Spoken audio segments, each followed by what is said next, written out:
4 number একটা আমল। এখানে যারা কোটি কোটি টাকা ঋণ হয়ে আছেন, আল্লাহর উপরে ভরসা করে বলি সব ঋণ আদায় হয়ে যাবে আপনার এই আমলটা করুন। সে আমলটা সবার সহজ একটা আমল, ইস্তেগফারের আমল। কিসের আমল? আস্তাগফিরুল্লাহাল আযীম, আস্তাগফিরুল্লাহাল আযীম, আস্তাগফিরুল্লাহাল আযীম। উলামায়ে কেরাম লেখেন কমপক্ষে প্রতিদিন 300 বার ইস্তেগফারের আমল করেন, 300 বার দরুদ শরীফের আমল করেন। মিয়া সম্মানের জন্য মানুষের পিছে ঘুরেন,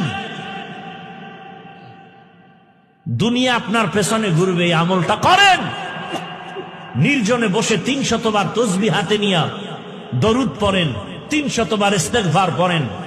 ইনশাআল্লাহ গোটা দুনিয়া আপনার পাগল হয়ে যাবে। আপনি মানুষের পিছনে ঘুরবেন কেন? টাকার পেছনে ঘুরবেন কেন? দুনিয়ার সব আপনার পিছনে ঘুরবে।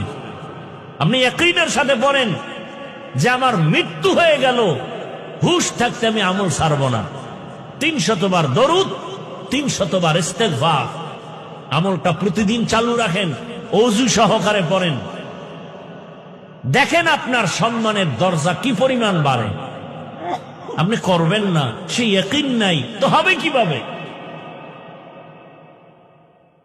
জবান হেফাজতের জন্য 3টা গুনাহ ছাড়ার কথা বললাম। 1, মিথ্যা বলা যাবে না। 2, গালি দেওয়া যাবে না। 3, গীবত করা যাবে না।